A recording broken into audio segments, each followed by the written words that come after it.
maksudnya. Oke, Mengutus firman, setelah Bang firman itu Kasih. menjadi manusia, baru Yesus berkata-kata. Ya, tahan Dari dulu Bang Hendra, sisi tahan dulu. Ada gitu. tamu di bawah ini. Bang Sebuan Inspirasi, selamat siang. Selamat siang. Bang Sebuan. Assalamualaikum. Waalaikumsalam warahmatullahi wabarakatuh. Bang, di situ dikatakan ya, hidup yang kekal. Anda kan membawa hidup yang kekal.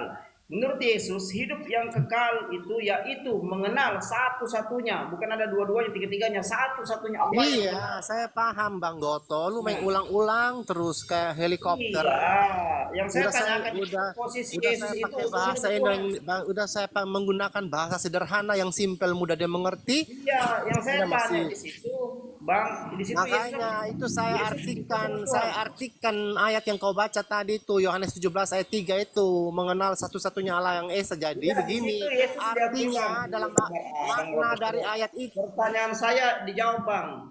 Di situ Yesus diakui sebagai utusan atau Tuhan. Ini tuh Bang Seben. Jawab dulu pertanyaan saya Bang supaya diskusinya maju. Dalam Yohanes 17 ayat 3, di situ Yesus diakui utusan atau Tuhan. Silakan Bang Indra dibuka mute-nya. Dijawab Bang supaya diskusinya maju. Hanya Jawab. tadi saya katakan bahasa sederhananya begitu. Marilah terkait ayat yang kau baca itu Yohanes 17 ayat 3 itu. Marilah datang. Ini maknanya ya, kata Yesus maknanya. Makna arti dari ayat itu yang tadi Bang Goto ambil itu. Marilah datang kepada Allah yang diperkenalkan oleh Yesus sebagai Bapa di surga. Jadi Yesus datang ke dunia itu memperkenalkan Allah Bapaknya Jadi yang di Allah itu surga. Tuhan bukan? Kita titipkan aja, Bang Hendra. Gitu. Allah Tuhan bukan? Allah Tuhan bukan? Iyalah. Tuhan. Yesus Tuhan, Allah Tuhan. Bertuhan kau dua. Dengar, Yesus Bapa itu mengutus firman. Firman itu telah menjadi manusia yang disebut Yesus. Jadi, dalam kemanusiaannya dia terbentuk. Setelah terbentuk manusia Yesus, dia bertumbuh besar dan dia mengatakan tentang hal-hal surgawi, hal-hal tentang Bapa di surga. Karena dia firman, dia berkata-kata tentang firman Bapa di surga. Tunggu Bang, tunggu. Saya minta dulu Bang Sebion Inspirasi. Abang bisa diskusi Bang. Di sini masuk asar Bang. Bang Sebion Inspirasi. Parah, mati rohani ini nggak paham. Tahan dulu Bang. Tahan dulu, di sini masuk asar. Bang Sebion bisa teruskan saya berdiskusi dengan Bang Hendra? Bisa. Oke, silakan lanjut ya. Saya break karena di sini asar. Ini udah panggilan Bang. Silakan. Ini Bang. Yohanes 17:3. Itu coba kamu tafsirkan dulu. Jadi begini Abang, Yohanes 17 ayat 3 itu karena kita tidak mengenal Allah yang tidak terlihat. Sebagai manusia di bumi tidak ada satupun manusia yang dapat melihat Allah dan menghampiri Allah yang maha suci itu. Makanya Allah mengutus firman. Firman itu adalah Yesus, firman kebenaran. Gitu. Nah, jadi bahasa sederhana atau makna dari ayat itu Yohanes 17 ayat 3 yang kita tidak dapat, kita sebagai manusia tidak dapat mengenal Allah yang Esa itu, Allah Bapa di surga itu. Makanya Yesus datang. Maknanya adalah begini, bahasa sederhananya. Marilah datang kepada Allah yang diperkenalkan oleh Yesus sebagai Bapa. Bapa yang di surga gitu. Itu komplit deh. Udah. Bahasa Indonesia yang komplit. Kalau digabungkan dengan penafsiranmu, kok gak ada kekaitannya gitu ya? Ada, aduh, kamu juga sama Bang Goto, mati rohani. Itu bahasa sederhana itu kok. Orang goblok aja nggak sekolah mengerti kok. Loh. Saya datang, lalu saya memperkenalkan bapak saya di pesta, tempat pesta. Saudara-saudara yang terhormat, karena bapak saya mengalami kesehatan gangguan, saya diutus oleh bapak saya. Saya memperkenalkan bapak saya yang lagi sakit. Bapak saya tidak dapat menghadiri acara pernikahan. Tafsirannya gitu, satu kata gitu loh. Analoginya gitu. Itu pengalian kalau gitu. Penafsiran di satu-satu. Satu-satu dipilah satu-satu. Yohanes 17 ayat 3 itu maksudnya maknanya di situ. Hiduplah Yesus benar. memperkenalkan Contohnya Allah yang tidak begitu. terlihat dan tidak Contohnya begini. terhampiri itu. Contohnya begini. Inilah hidup yang kekal. Berarti inilah hidup yang kekal. Kekal seperti ini gitu loh. Tapi sekarang seperti itu. Terus terangkan yaitu bahwa mereka mengenal engkau. Mengenal itu bahwa mereka mengenal Iya, engkau. Kenapa jadi kamu untuk mengartikan tidak mengenal mengenal? jadi untuk mengenal Allah satu-satunya yang esa itu kita mengenal di dalam Yesus. Karena Yesus itu datang memperkenalkan Ih, Bapaknya yang di surga yang tidak dapat kita menjangkau iya, dengan mata jasmani. iya itu. Ampun, parah. Itu kan mengenal. Kamu kan mengartikan kamu tidak mengenal tadi. Untuk mengenal Bapa di surga, kita mendengar kesaksian pengakuan dari anaknya, Yesus, Firman itu yang diutus oleh Bapa. Aduh, gimana sih? Terus kelanjutannya gini, satu-satunya Allah yang benar, berarti Iya, satu-satunya enggak jadi tiga-tiganya yang benar. Yesus memperkenalkan kepada manusia di dunia ini, semua manusia, semua agama, bahwa untuk mengenal satu-satunya Allah yang tidak terlihat, yang tidak dapat kita lihat dengan mata jasmani itu melalui Dia. Terus Gitu, gini, hidup yang kekal itu melalui Dia. terus Makanya saya ubah dalam bahasa sederhana, marilah datang kepada Allah terus yang gini, diperkenalkan oleh Yesus sebagai Bapa di surga. terus gini, Begitu. terus gini, dan mengenal Yesus Kristus yang telah engkau utus. Berarti Ya Yesus itu iyalah, benar. diutus bukan jadi Tuhan. Iya, firman yang diutus oleh Bapa. Firman itu telah menjadi manusia, firman kebenaran. Itu Begitu. kata-kata Kristen berbeda ya. Kristen berbeda dengan semua agama di dunia. Karena itu kata-kata Kristen kata-kata dan karena penafsirannya Kristen itu itu beda jauh, bahkan karena tidak Tuhan saya itu menyinggung. datang karena saya itu datang langsung dari surga, berbicara langsung, berinteraksi langsung dengan kita, dengan saya dan Kristen. Bukan Anda ya, karena Anda bukan iman kepada Tuhan Yesus. Penafsiran dan kata-kata itu beda jauh, tidak ada Itu kaitannya. makna dari ayat yang tadi kamu angkat, Yohanes 17 ayat 3. Coba Mengenal satu-satunya Allah dan mengenal Yesus Kristus yang Dia ngartikan utus itu satu-satu, kekal. coba satu kata gitu loh. Ngartikan satu Udah, satu kata. itu ayat udah basi bang bagi saya. Jadi saya berubah dalam bahasa Indonesia supaya Anda mudah mengerti bahasa Ayatnya sendiri sederhananya gitu. basi kok. Gimana? Apa? Ayatnya sendiri kok basi gimana? Ya boleh gitu. Basi itu bukan familiar lagi, udah saya Menghargai, tahu harusnya itu. menghargai Yohanes 17:3. Iya, hargai, tapi sudah tidak asing lagi bagi saya gitu. Saya Jadi menghargai Pak. bahasa Menghargai. anak-anak gaul kan udah basi Saya lagu lama saya menghargai itu sangat penting sekali itu. Itu termasuk ayat. Iya, Kalau hilang betul. dicari. Jadi maknanya begitu. Untuk mengenal Allah yang tidak terlihat dan tak terhampiri, kita mengenal melalui mulut Yesus, perkataannya. Dia memperkenalkan Bapaknya yang di surga. Begitu sehingga dia diutus. Mana kita bisa dapat melihat Allah? Tidak bisa Wah, lah. itu termasuk Kita orang-orang berdosa kok Allah itu roh kebenaran Betul. tidak bisa dapat dijangkau oleh mata. Dogma Jadi itu. alam dan menjelma, berinkarnasi dari firman menjadi manusia. Itu dogma termasuk itu. Oh bukan, terserah penilaian Anda. Bukan penilaian. Coba kriteria dogma. Dogma itu Iman doktrin. kepercayaan saya. Doktrin Iman ayat ini tidak bisa doktrin Anda seperti itu hentahkan. gitu. Dan saya juga bisa menyerang Anda. Iman Anda saya bisa menyerang juga. Bukan saya menyerang. Maksudnya saya meminta. Anda setelah menyerang secara halus, katanya itu dogma. Loh. Dogma gimana? Iman kepercayaan orang ada data-datanya kok. Loh. Ada datanya. Penafsirannya satu-satu dong. Bisa diterima. Dunia akui tentang Yesus. Tahu nggak? Bukan cerita dongeng, bukan cerita rekayasa. Kalau Anda punya modal, terbang ke Israel deh. Buktikan fakta sejarahnya di sana. Ke Yerusalem. Lihat tanda-tanda semua itu. Simbol-simbol penyaliban. Alat-alat bukti eksekusi mati Yesus. Semua ada tersimpan rapi di luar negeri sana. Kalau Anda punya modal ya, jangan cuma stay di Indonesia. Nanti jadi katak di bawah tempurung. Gini.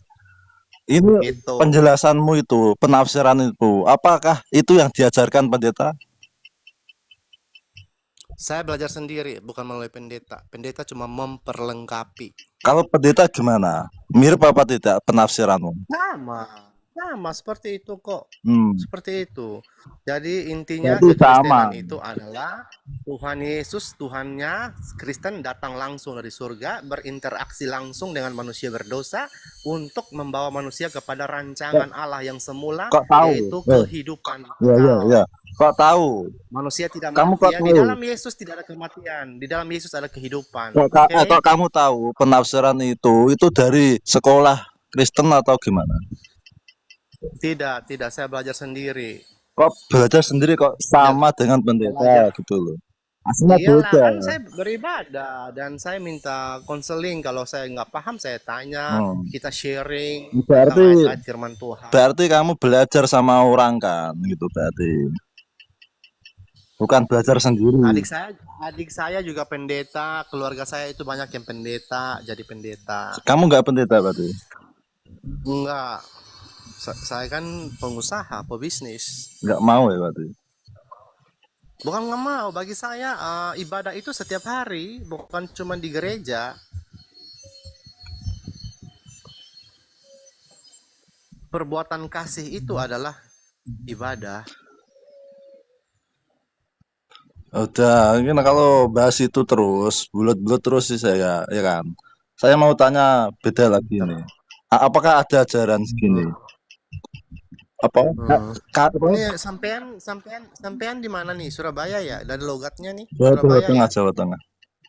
Medok, Jawa Tengah. Oh, Gini, ada gini. ya ya. Apa namanya itu?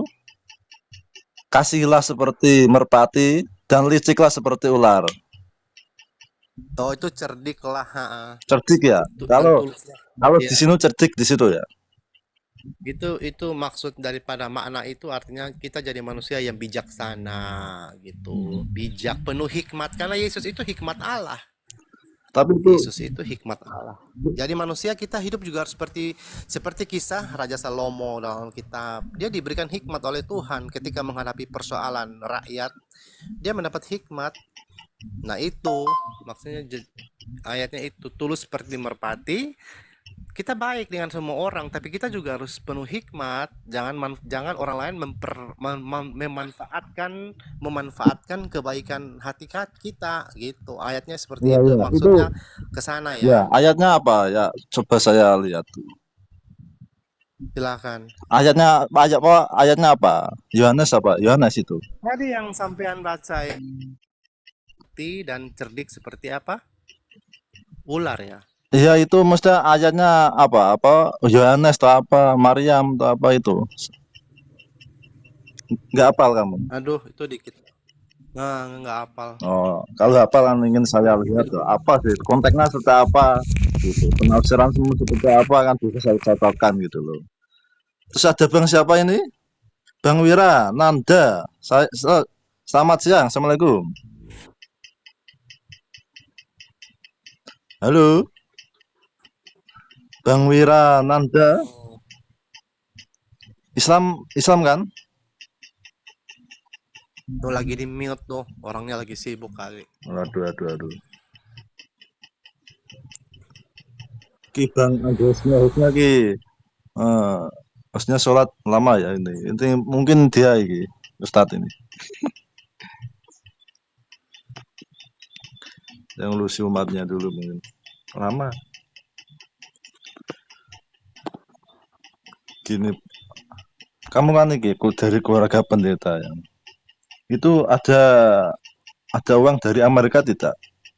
Gereja itu. Hah? Gereja.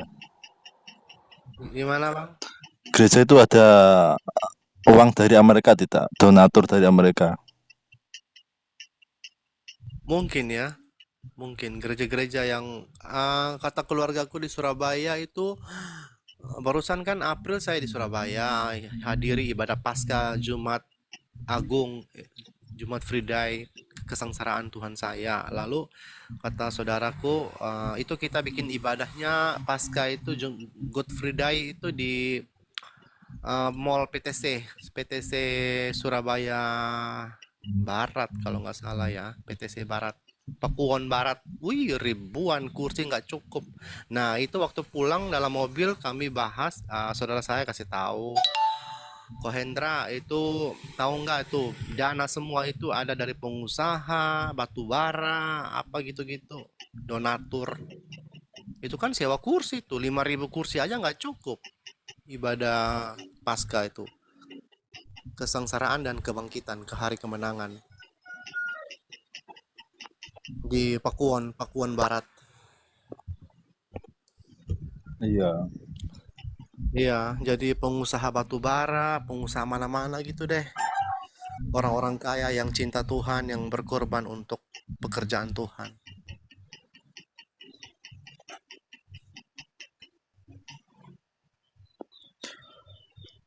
Kalau ada itu enggak harus manut apanya? Ki umpamaan ya, kayak manut ke Amerika, salah ke Amerika kan donatur, terus harus manut ke Amerika gitu, gitu enggak? Tahu tahu enggak? Manut, maksudnya nurut Nurut gitu. iya ya nurut. Saya rasa enggak lah. Masa masa perbuatan pakai syarat untuk pekerjaan Tuhan enggak ada syarat-syaratnya lah. Oh,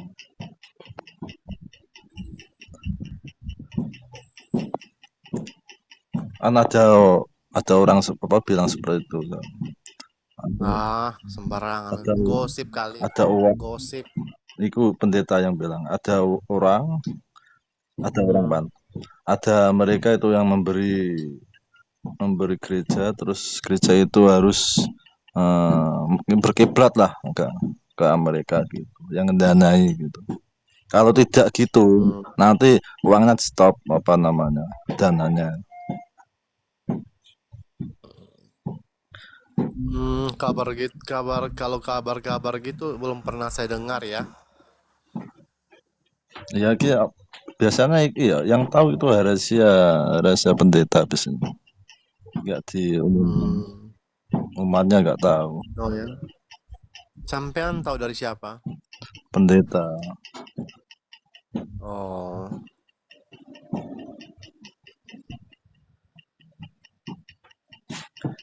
dan dan umatnya itu iki ya di apa namanya ya, dipajeki 10% ya. Oh, bukan dipajakin, salah. Istilahnya apa di Itu situ? perpuluhan, bayar perpuluhan. Maksudnya apa itu ya? Dari hasil kerja kita, keuntungan kerja bisnis kita, 10% diambil bawa ke rumah Tuhan. Itu haknya Tuhan, jangan kita makan.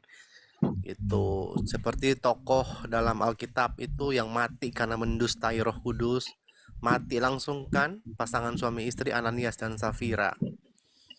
Udah berjanji kepada Roh Kudus, tetapi saat dia pegang duit, dia berdusta, dia mendustai Roh Kudus lewat hambanya, hamba Tuhan gitu loh.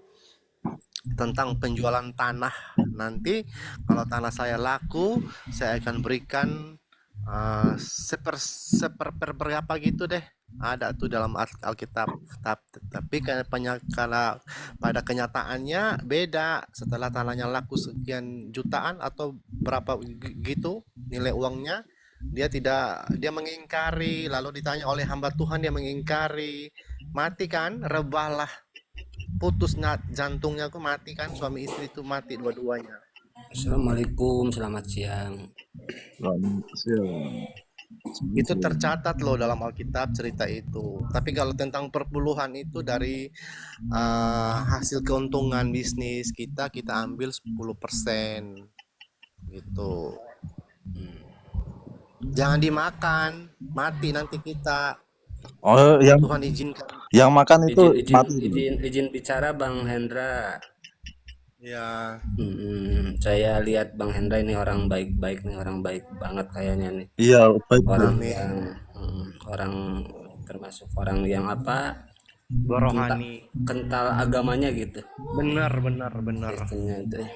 Yang mudah-mudahan mendapatkan hidayah dan taufik ya. Intinya Amin. namanya udah nyampe kebenaran itu bukan harus dipilih sih.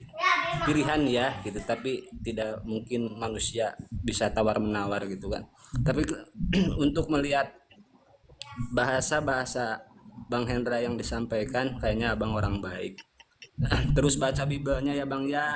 Ya, amin. Bibelnya mudah-mudahan Abang, dapat boleh tahu kebenaran. abang agama apa? Muslim ya? Muslim ya, Muslim. Oh iya ya. Tadi itu teman-teman yang siapa itu?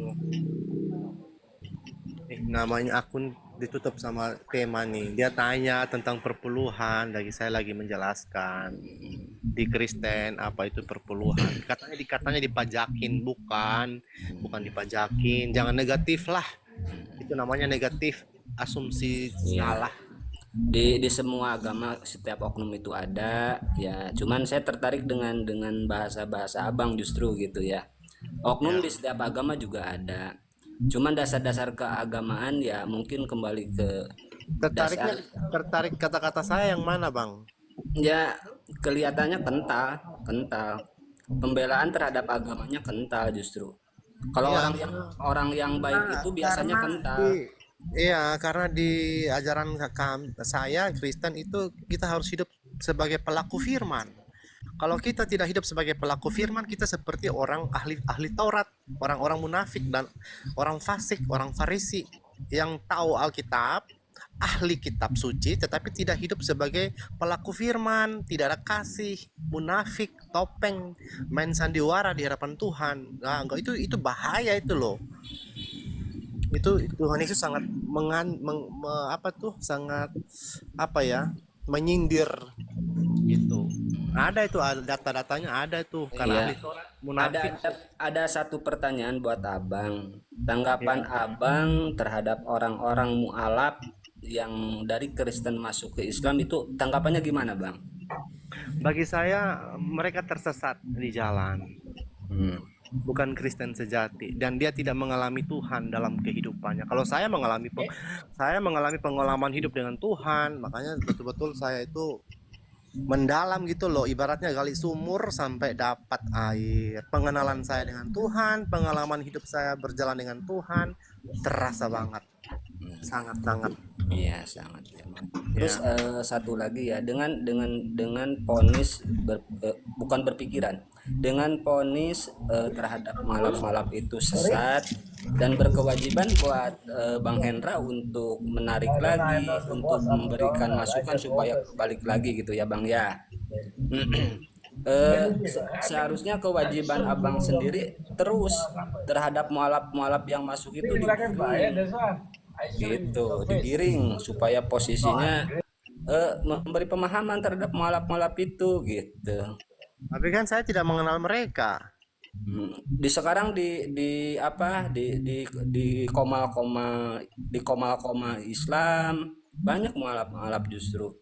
Itu berkewajiban abang untuk meluruskan, untuk menarik kembali gitu kan. Enggak. Itu bukan hak kewenangan saya. Itu Gitu ya. adalah cara Tuhan ya, Roh Kudus yang akan menuntun membimbing manusia ke jalan yang benar. Hikmat dan pengetahuan itu diberikan oleh Tuhan melalui Roh. Itu peranan Roh Kudus. Peranan saya cuma Tuhan memakai mulut lidah saya untuk menyampaikan kebenaran. Tetapi keputusan untuk berbalik kepada Tuhan, jalan yang benar, itu peranan Roh Kudus, dan masing-masing orang akan nanti berjumpa dengan Tuhan lewat kehidupan pribadinya setiap hari gitu. eh, Kalau dilihat di setiap agama dan di setiap agama intinya ada yang baik dan ada yang benar. Tapi tidak harus memponis bahwa itu benar dan salahnya itu dari oknumnya gitu kan. Apakah abang posisinya berpikir untuk menggali kebenaran atau Iyalah. udah anggap ponis bahwa agama abang itu paling benar gitu? Setelah saya gali dulu, Ya. setelah saya gali disertai pengalaman hidup yang saya rasakan, pertolongan Tuhan, gitu. Dan saya menyimpulkan bahwa benar, saya sudah memilih keputusan yang benar, di agama yang benar, di Tuhan yang benar. Itu keputusan. Makanya itu lagu Kristen, mengikut Yesus keputusanku, mengikut Yesus keputusanku. Gitu.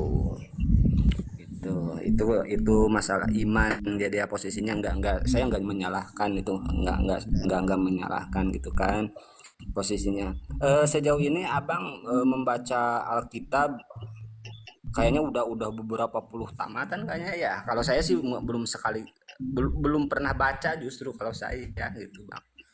Kalau abang sudah kuasai Al-Quran belum? Belum jauh. Oh, masih dalam proses belajar ya? Ya itu harus terus belajar. Semua orang harus terus belajar.